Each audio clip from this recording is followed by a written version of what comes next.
I was today years old when I found out that this comes out. Pretty damn long.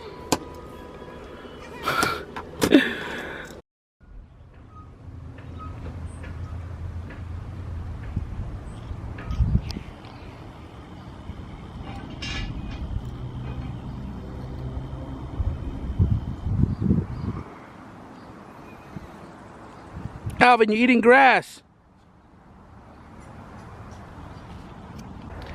Howdy partners, welcome back to the channel. I did some running around this morning looking for exhaust piping, but I also went to the DMV because, you know what I mean, my registration is expired. Now because I go to DMV every 2 years and you know, every 1 year I pay registration online, I went back this morning and I didn't realize that you can pay your registration through a machine now. It was very fast, very simple. You scan your paper, you select renewal, slide your card, and it prints out your new registration at the bottom. It only took me about 2 minutes to do that, and after that I headed to the exhaust shop, or several exhaust shops that was willing to sell me exhaust piping by itself. So I went to Speedy Mufflers. They were able to help me out with 6 feet of 2 1/4 piping, which is what that eBay exhaust tubing is. And you know, this is more than enough. I bought 6 feet of it because you never know if you're short or long, or you know, it's always nice to have extra. I'm gonna work on the exhaust system towards the end of this video because my focus right now is on the H22 CRX, and I got track in 2 days, so I gotta prep it a tad bit more. I forgot to install my KTUNED shifter cables, which was supposed to be installed with the KTUNED transmission bracket. Look at my cat climbing the tree over there. Look at her. Look at her. Oh, you can't zoom fast enough. Come on.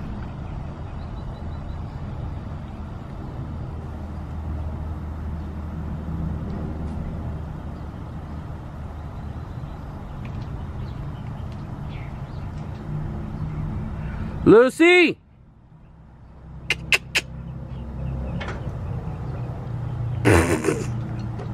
So I'm going to install the KTUNED race cables, take it around the block, see how it feels. If I got to adjust accordingly, I will adjust accordingly. And then we'll park it, get that ready for tomorrow to load up onto the trailer. And then we'll get started in the exhaust system. So the installation for these cables are pretty simple. The stock cable box uses a clip style, which I'll show you in a second. And KTUNED uses this screw-on style. And this right here is going to ensure that it's not going to pop out of the bracket, because you can tighten it with this hex on the bottom and you know, make it firm in place. Over here on the stock shifter, it's got a clip.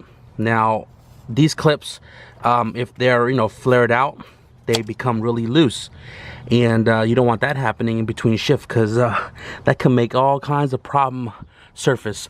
So I already have the KTUNED trans bracket for the F and A series tranny installed right there. It's pretty straightforward, guys. This thing right here, it's only held by 3 bolts, 2 right there and 1 over here. Underneath are 2 spacers, which I can't really, oh well, yeah, you know what, zoom feature, baby. So right there you can see that there are 2 spacers for the back bolts, and you know, it goes underneath, gets bolted down. And this one right here doesn't require a spacer. This pops out. This one right here pops out. Which way? Comes up. Come on. It comes up like so. And then it pretty much pushes out of the bracket. Super simple. Inside the car, you have 1 clip on the right side. Pop this sucker out. Oh, in case you guys are wondering, that's a new speed short shifter. It's an attachment that goes on your shifter that makes your throw shorter. This guy comes out, won't be needing that anymore. And then this guy right here just twists out of place. Oh, it wasn't even twisted in place. All right, so the back over here has a cotter pin, surprisingly. This one also has a cotter pin, surprisingly. Yeah. All right, that comes out. This comes out, and now my cables are released. Now my cable goes through the firewall right here, so easy access. So now that I've taken it out of the car, I just saw this ugly mess right here.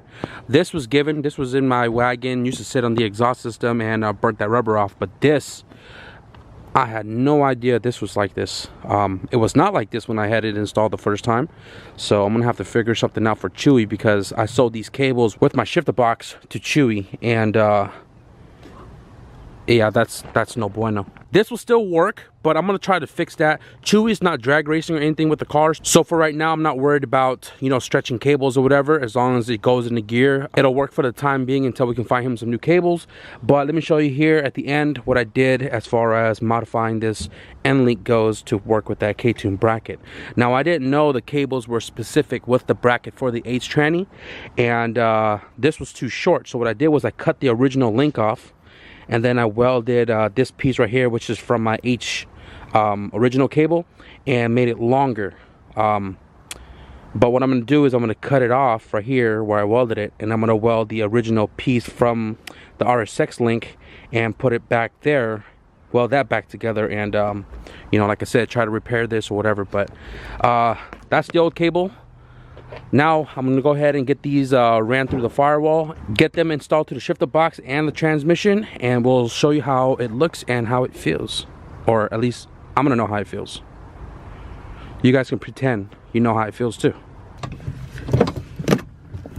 Ooh, the smell of E85.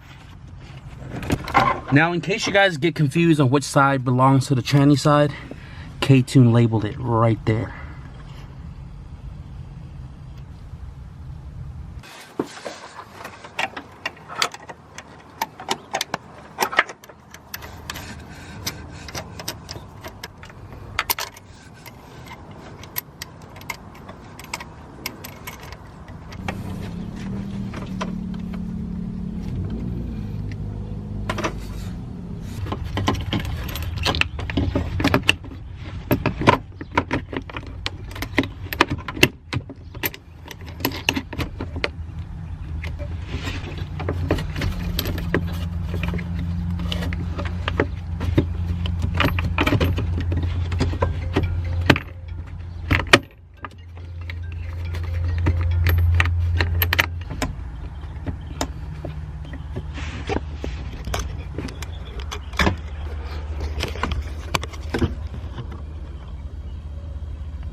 Crud. So we have the cables installed, and right now I'm just adjusting the clevis, or the joint right here, to get my throws where I want it to be. Right now this is kind of where I want it, and every gear goes in just fine. It's a little notchy because I'm gonna show you guys right now, like, you know, honest opinion here. When I'm in like any of the down gears, second, fourth, and when I go forward, it's a little notchy. And the reason why it's notchy is because there is that angle right here that happens when I push it forward. You see that little angle right there? It has that little notch feeling, but it goes forward. I mostly power shift anyway, so I mean, getting out of gear is not a problem. But if you're just driving normally, the notchy feeling might bother some. To me, I actually like the notchy feeling. That's why I got the race box, and you know, just the way it sounds. I don't know why it's, you know, I like it, but this doesn't bother me. But for anybody else that buys the cables, this happens. So I had to take off my short shift adapter because the bulkhead of this guy was too big, and it interfered with the inside right there, and it wouldn't allow me to go into any gear or put the pin in. So I took it off. This works just fine.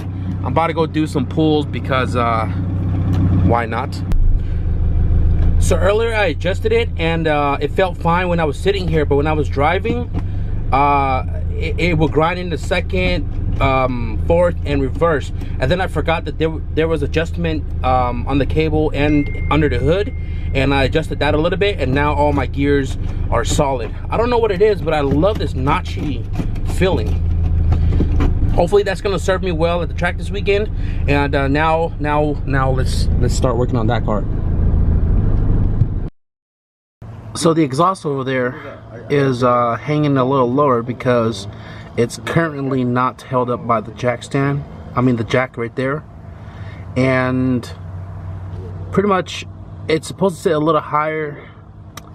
Let me show you guys right here. The header part of it right here is like in the way of the drive shaft. You can see. What I need to do is I need to drop the downpipe portion of the header and cut off that flange, right?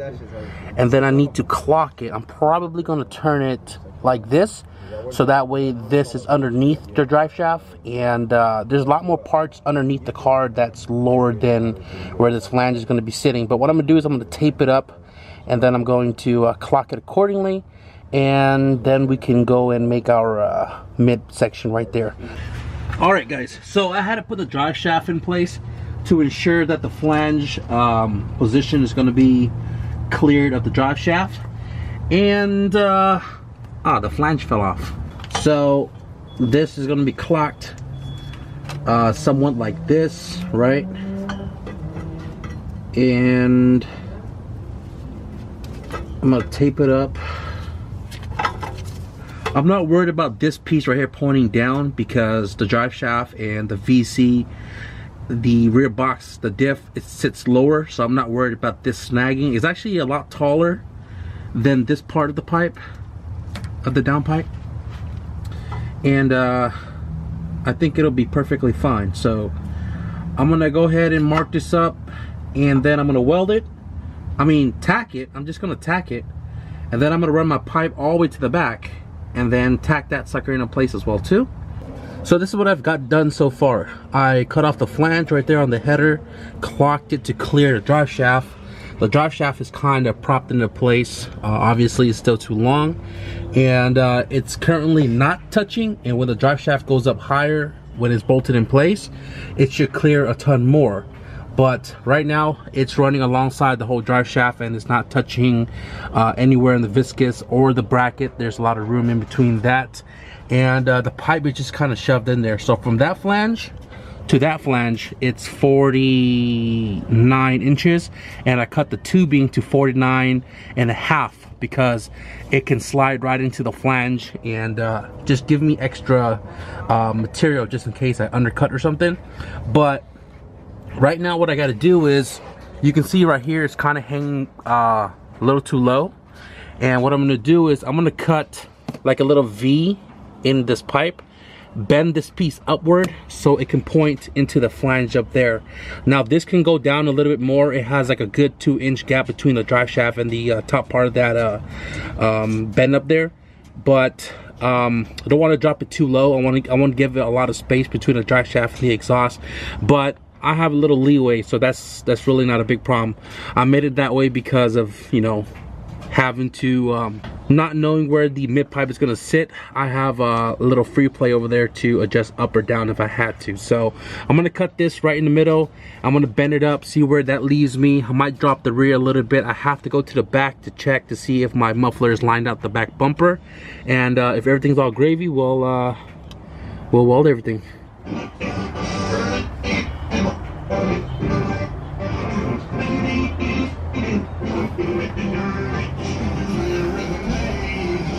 Sorry for the big skip forward here, guys. There's a ton of people in the house, and yeah, the music was banging, but I got the mid pipe, the exhaust, and all that stuff hooked up, and I'm not gonna lie to you, it's pretty loud. Oh, fuel pump is stupid loud.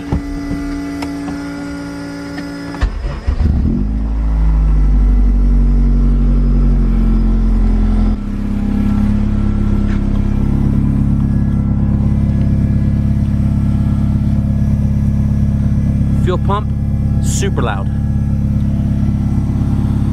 I'm not gonna do any revving right now. I'm just gonna wait till tomorrow and let the car fully warm up, and then we'll give you some sound tests. What's going on, everybody? Next day here. I was gonna do a sound test for you guys and attempt to go to the alignment shop, but I think it's a little late to hit up my guy for alignment. And I'm gonna do a sound test when I get back home, because right now I'm headed to San Francisco to pick up something that I found on Craigslist for super cheap.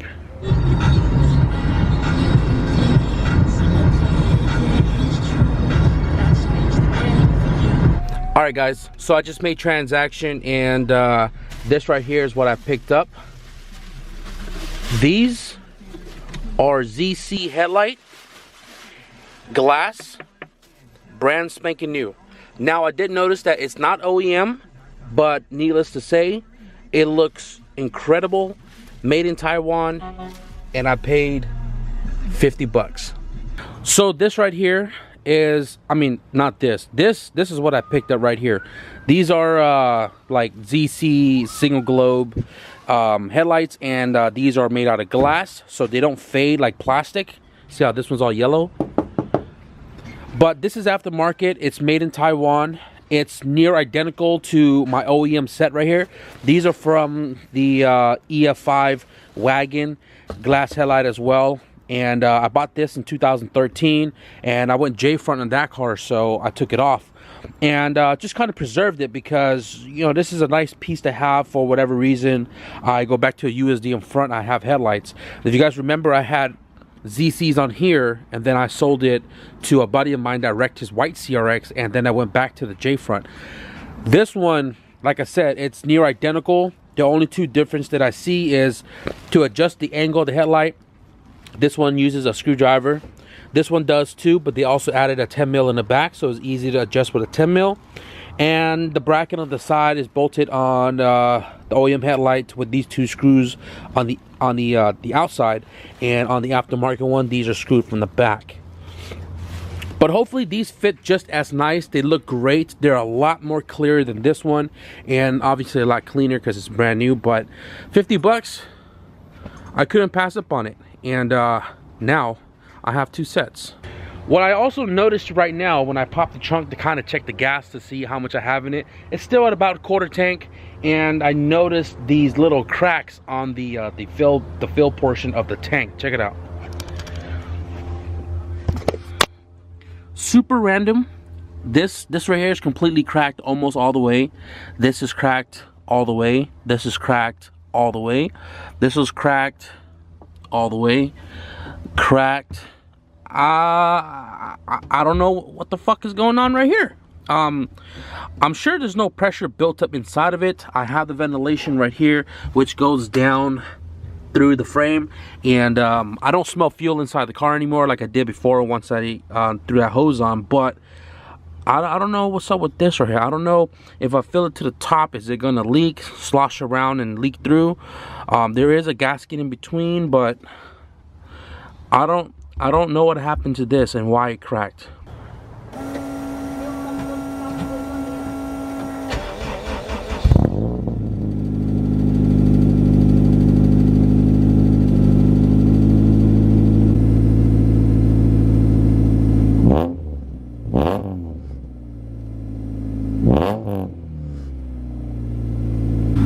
Both the exhaust and the fuel system is damn loud, but it's not as loud as the eBay exhaust that I had on here before, so I'm not worried about it. I'm gonna go drive it around the block real quick. Hopefully we can capture some inside noise, but I don't think I'm gonna do the alignment today because I actually want to throw my 949s on the wagon to the CRX and adjust the ride height a little higher, and ensure that I have tire to wheel clearance to the fender and rear wheel wells.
Now, for all the people that are new to the channel and has not gone through my old videos, I own this Civic wagon right here.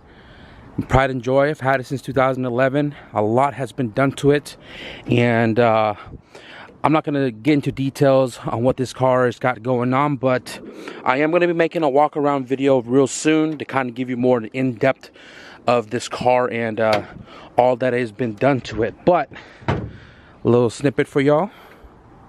Yep, K-Turbo and soon to be all-wheel drive. Oh, do I miss this car? I miss this car. I don't know if the battery's still good. Maybe we'll turn it on and let it warm up a little bit. So the battery's been hooked up in this car since I put it down in October of last year, and apparently it has power, so I'm gonna try to turn it over and see if she fires.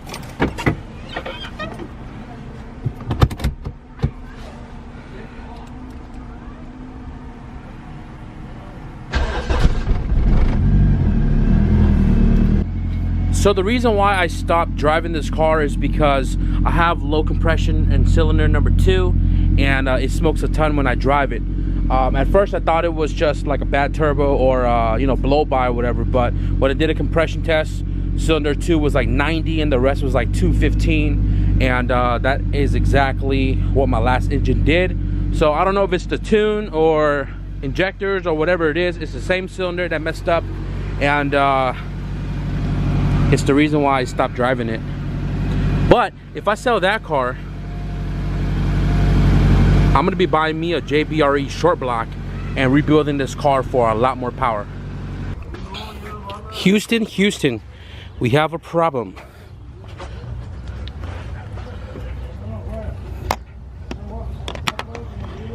Right there, the camber arm tabs, it's hitting the rim, and it could potentially chop off the weights. So what I got to do is I got to trim that sucker down so we can clear the weight and the rim itself so we don't scrape. Now I tested this before with a GSR blade, but this is a wider wheel now spins freely. There's a good enough gap between the ears of the camber arm and the rim itself, so I trimmed off a whole bunch. I had to take off the wheel like 3-4 times, but that's pretty much how it looks now. Earlier it was more squared and trimmed and trimmed and trimmed until the wheel worked. So right now, ooh man, look at that rust. Crap. Yeah, so right now I'm gonna go check the other side, make sure the other side is good, and if it's not, do that one as well too. I want to take off my control arm so I can spin the body of the shock so I could raise the rear up a little bit. And damn, look at the fitment of the exhaust over the axle right there. Come on. I know, guys, a lot of zooming features. Well, yeah, look at that. Plenty of room. Hell yeah. It's crazy how this camera lights up the night really nicely, and then when I use my little flashlight, oh man, I can see everything.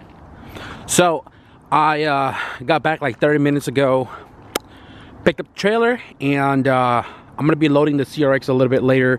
Right now I'm currently working on my CRX. Let me fast forward real quick.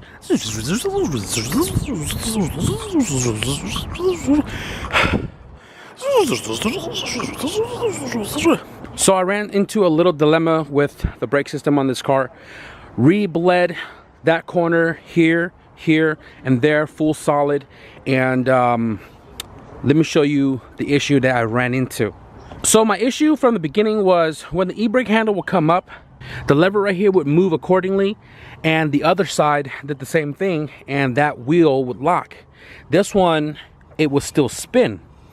And I went underneath the car, cut all the zip ties loose, and let the cable hang freely right there to see if that was causing any type of bindage, and it wasn't. So I was like, confused on why it was still spinning only on this side.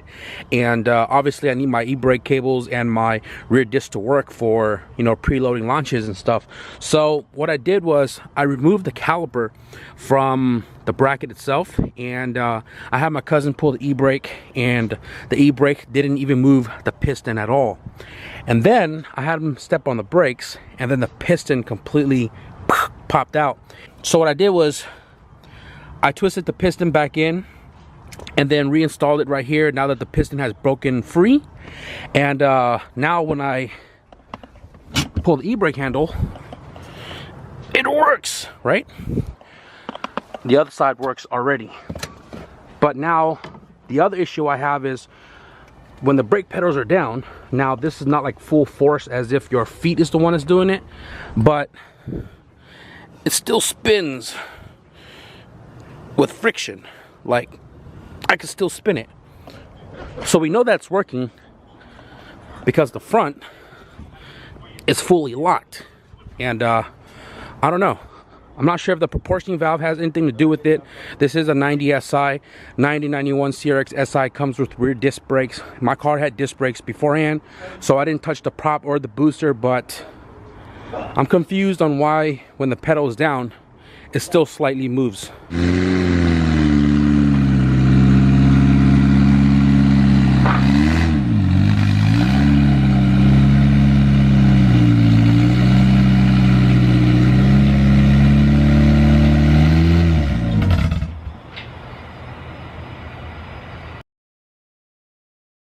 Got the Rex all loaded up. I got my slicks, got my skinnies right there. I